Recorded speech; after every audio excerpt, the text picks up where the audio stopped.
Welcome to Khadija Talimwali YouTube channel. आइए सीधा मुद्दे पर आते हैं। आज हम लोइस लाउरी के 1993 के उस अजीम और सच कहूं तो काफी मुतनाज़ा नॉवल द गिवर की गहराइयों में उतरेंगे। आज के इस तफसीली तज्ज़िये में हम कहानी के प्लॉट, इसके पीछे छुपी हकीकी दुनिया की इंस्पिरेशंस और इंसानी फितरत के उन पेचीदा मौज़ूआत को समझने की कोशिश करेंगे जिन्होंने दुनिया भर में तहलका मचा दिया। ओके, तो बात शुरू करते हैं एक बिल्कुल चौंका देने वाली हकीकत से। 11,000, जी हाँ, बच्चों के इस बेहद मकबूल और मासूम सी लगने वाली किताब को 11,000 से ज़ायद बार बैन करने की कोशिश की गई है या चैलेंज किया गया है।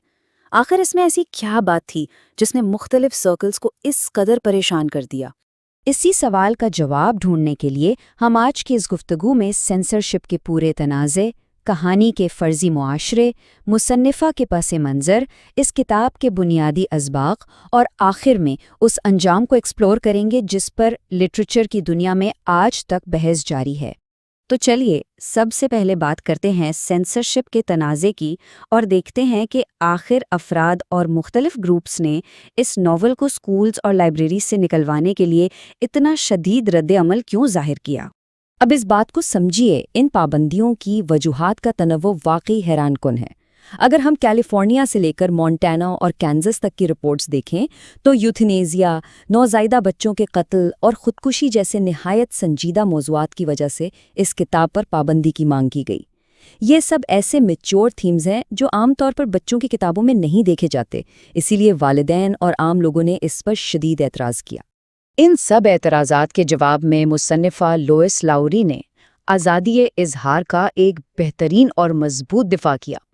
उन्होंने वाज़े तौर पर कहा कि किताबों पर पाबंदी लगाना एक निहायत ख़तरनाक अमल है, क्योंकि चॉइस या इंतखाब की आज़ादी छीन लेना खुद अपने आप में सबसे बड़ा ख़तरा है। और दिलचस्प बात तो ये है कि द गिवर की कहानी खुद हमें इसी आज़ादी के छिन जाने के ख़तरे से आगाह करती है। अब इन मुतनाज़ा मौज़ूआत को सही कॉन्टेक्स्ट में रखने के लिए हमें उस फ़र्ज़ी मुआशरे के अंदर झांकना होगा जहां इस कहानी का मरकज़ी किरदार एक 12 साल का लड़का जोनस रहता है। जोनस की एक कम्युनिटी एक इंतहाई सख्त कानून के तहत चलती है जिसे सेमनेस या यकसानियत कहा जाता है। ये सोसाइटी एक ऐसी बनावटी हकीकत है जहां दर्द, तकलीफ़, शदीद जज्बात और यहाँ तक कि मौसम की तब्दीलियों को भी मुकम्मल तौर पर ख़त्म कर दिया गया है। मकसद सिर्फ एक है, एक पुरसकून और पेशगोई के काबिल माहौल क़याम रखना। और दोस्तों, यहाँ आकर इस नॉवल का सबसे बड़ा तज्ज़ियाती सवाल सामने आता है।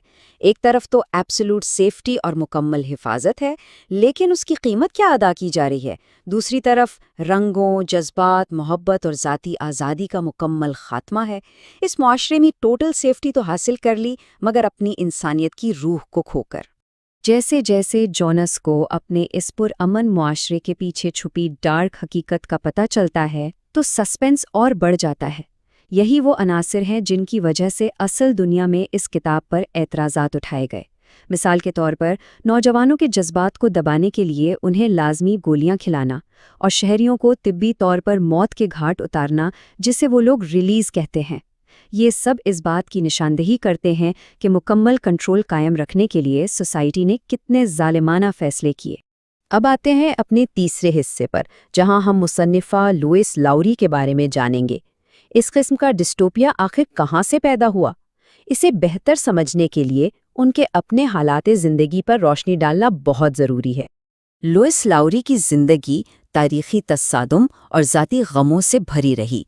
दूसरी जंग अज़ीम के दौरान उनका मुसलसल एक जगह से दूसरी जगह मुंतकिल होना और फिर 1962 में अपनी बहन हेलन की दर्दनाक मौत का सामना करना, इन्हीं हकीकी तजुर्बात ने उनकी सोच को एक ऐसी शक्ल दी जहां उन्होंने दर्द, गम और ज़िंदगी के असूलों पर गहराई से सोचना शुरू किया। असल में इस नावल का बुनियादी तस्वुर उस वक्त उभरा जब लॉरी ने अपने ज़ईफ़ वालिद को अपनी याददाश्त खोते हुए देखा। इस वाक़े ने उनके जहन में एक बहुत बड़ा फ़लसफ़ियाना सवाल पैदा किया। अगर कोई मुआशरा अपने शहरियों को गम से बचाने के लिए उनकी तकलीफ़देह याददाश्तें ही मिटा दे तो क्या होगा? क्या दर्द को भुला देने की सच में कोई भारी कीमत चुकानी पड़ती है? चलिए अब आते हैं कहानी के बुनियादी मौज़ूआत और असबाक की तरफ। उसी पिछले सवाल को आगे बढ़ाते हुए ये नॉवल इंसानी फितरत का एक गहरा मुताला पेश करता है, और ये सब होता है उस अनोखे और मुश्किल किरदार के ज़रिए जो जोन्स को दिया जाता है, द रिसीवर ऑफ मेमोरी। देखिए, इसका सबसे अहम सबक ये है कि हकीकी दानिशमंदी हासिल करने के लिए ज़िंदगी के हर पहलू का तजुर्बा करना ज़रूरी है। आज़ादी और इंतखाब से ख़तरा ज़रूर पैदा होता है, मगर इसी से खुशी और पुख्तगी भी मिलती है। तकलीफ से बचना वाकई आसान है, मगर एक खोखली और बेमकसद ज़िंदगी से बचने के लिए थोड़ी तकलीफ बर्दाश्त करना लाजमी है। याददाश्तें, चाहे वो कितनी ही दर्दनाक क्यों ना हो, इंसान को अक्लमंद बनाती हैं। कहानी में असल टेंशन उस वक्त आती है जब जोनस पिछले रिसीवर से याददाश्तें वसूल करना शुरू करता है। उसकी दुनिया सफ़ेद और सुरमई रंगों से निकलकर दिलकश रंगों में तब्दील होने लगती है।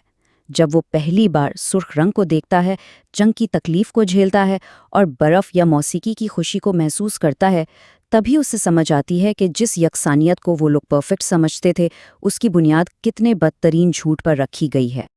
और अब हम अपने आखिरी हिस्से की तरफ बढ़ते हैं, इख्तिताम का मतलब।